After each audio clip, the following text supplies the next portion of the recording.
Welcome to this edition of MBC News with reporters Kelly Noriega, Owen Tidd, Priya Pandey, Kylie McKelmont, Jessica Brewer, and Kids in the Hall reporter Alyssa Miller. Now, here's your anchor, Ariel Jones. Welcome to this edition of MBC News.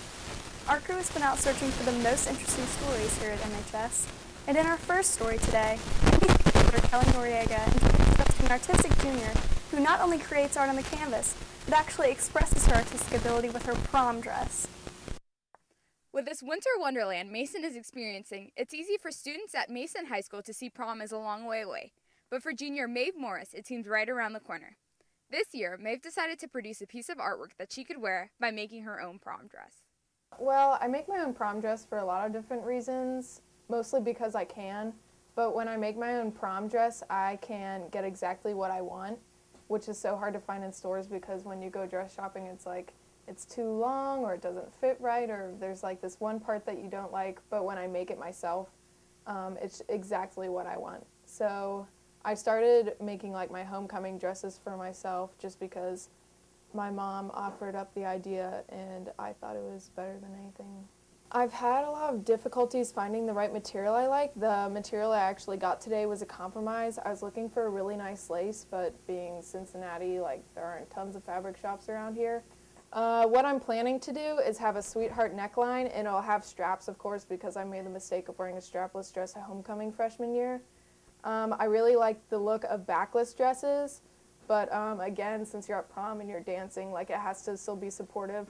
So it'll be like there's still material on the sides, and this will all be lace over the champagne colored silk, but it'll have like a big opening in the back, and then the skirt will be coral tulle over the champagne again.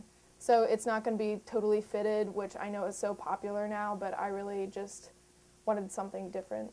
Through skills she learned in art classes, Maeve is able to apply her creative thinking through clothes.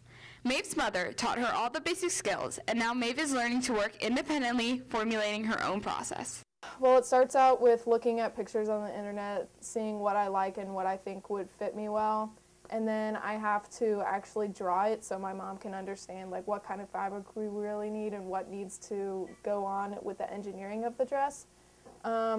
So it's always complicated figuring out what you want to go into the mechanics. The labor is really hard because sewing gets so frustrating because sometimes you'll make a really long stitch and you think you're doing what's right, but then you realize you have to take it out and you can't just like cut it off. You have to take a tiny little seam ripper and take out every single stitch, and it's so time consuming and it can get really frustrating when the sewing machine breaks or it just doesn't do what you want it to. Emotionally, it's always hard because it's difficult to get exactly what you want and get the idea from your head onto like material and have it fit the right way.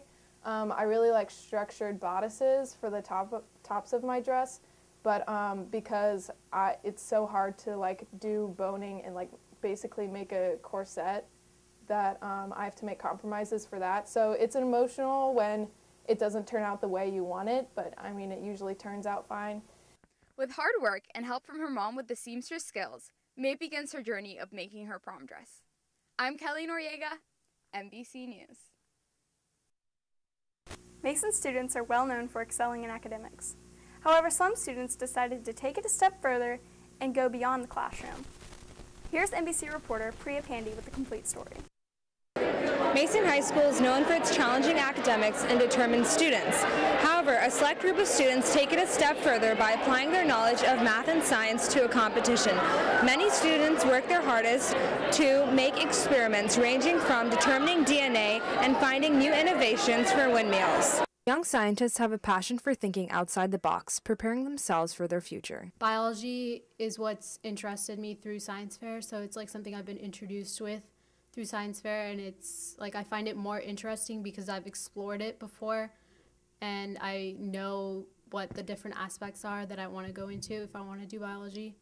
Not only does the science fair prepare students for their future, but joining the science fair can help the science community now. I joined science fair mainly because it gives you the opportunity to conduct my own research and study what I want to study in science. Science fair, I get to share my results with the public. And for example, I got to talk to a young boy who struggles with diabetes, and my project can really help him because cinnamon has been shown to possibly help diabetics. The science fair has always been a great opportunity for these new scientists to show off their latest findings. And this year is no different. I'm Priya Pandey, MBC News. Here in the U.S., we typically celebrate New Year's with watching the festivities of Times Square on TV and making resolutions. However, in China, their customs are a little different. Here's NBC reporter Owen Tidd introducing how the Mandarin class brings this culture to MHS. Happy New Year! At this New Year's party, you won't see the ball drop or the countdown, but you will see many people embracing culture in the beginning of the year, the Chinese New Year. In China, the lunar calendar has been the foundation of religious and cultural holidays for thousands of years. To commemorate the Year of the Horse, Mason High School is participating in a traditional Chinese New Year festival. Ling Nian, MHS Mandarin teacher and Chinese Honor Society representative, works each year to organize a celebration for the rapidly growing program. At Mason High School, we started the Mandarin program in 2008. After we have the Mandarin program here, I feel the students doesn't have enough time to know the culture during the class. And I do believe if you want to do well for your language, you also have to know the culture. So I decided to make a program open for everybody during the New Year. That's why we start to have our New Year program. Mrs. Nian's Mandarin class, offered all 4 years, is home to some of MHS's finest students. Senior Tivin Sung has had the unique opportunity of seeing the program develop over the past 4 years and expand his cultural horizons. When I first came to Mason, I saw the Chinese New Year Festival. It was a little bit more relaxed in my opinion. There were performances on the stage, but some of it was off stage. There was a lot of talking in the background. Now it's very centralized towards the stage and towards the MCs who are doing a great job. There's a lot more food, it's a lot more organized, it's neater, and it flows a lot better. There's no gaps, and there's the activities at the beginning, the food, and then, of course, the performances put on by the Mandarin classes afterwards. With food, games, and performances, we bid the Year of the Snake farewell, or should I say, 再见, and welcome the Year of the Horse. Happy Chinese New Year, MHS. I'm Owen Tidd, NBC News. The girls' basketball team has had a pretty successful season leading up to sectionals. But has a new subway tradition been responsible for the energy on the court? Here's Kylie McCallum with the story. Oftentimes, high school basketball coaches will yell at their teams that they must be hungry for victory. Well, Rob Matula and the Mason girls basketball team is no different. They're hungry for victory, and this hunger has fueled a historic season, a state ranking, and placement in the top 25 nationwide. But victory isn't the only thing that's making their stomachs rumble. It could also be the $5 footlong from Subway. It doesn't matter if it's the meatball marinara, black forest ham, or the BLT, these tasty subs are rumored to be behind the girls' outstanding season. While Jared, a famous Subway salesperson, lost 240 pounds, the girls' basketball team gained victories, that is. Lauren Van Clunen, a sophomore on the varsity basketball team, describes her superstition for Subway sandwiches. So like in other sports, how teams wear their same socks and stuff, we have a superstition of eating Subway before to build team chemistry and then help us play. Some of the players like Van Clunen believe that Subway sandwiches influence their wins. Others like sophomore Jalen Mason would disagree. Sometimes it's not all about what you eat, but who you eat it with. When we eat Subway as a team before a game, it helps our chemistry and gets us to talk about what we need to do before every game, and it just kind of brings us together and helps us relieve a little bit of stress that we may have, but also makes us get a little more focused at the same time. Whether it's the height or the hops or a famous $5 footlong, Mason girls basketball team's hunger still hasn't been satisfied as they head into their postseason.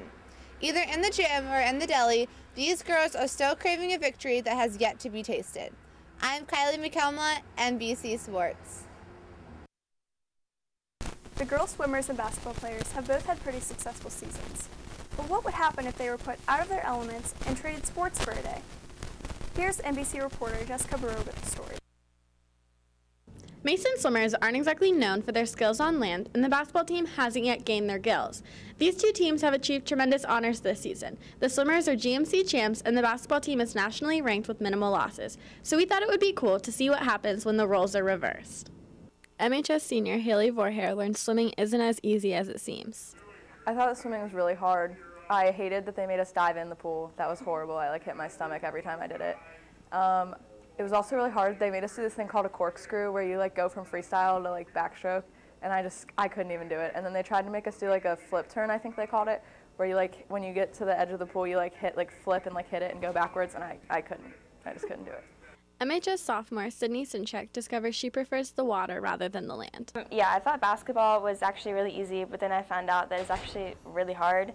And dribbling is a lot harder than you think it is, and shooting and actually trying to make the baskets and everything. And it was interesting to see how when you swim, when I swim, it's actually really easy and I'm used to it and I can just do everything. And then when they did it, they had no idea what they were doing, and it was really funny because they were messing up the whole time.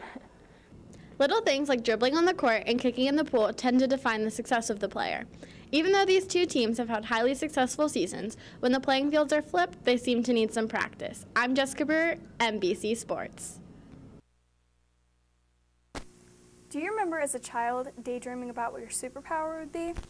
Well, I bet you never considered what your weakness would be.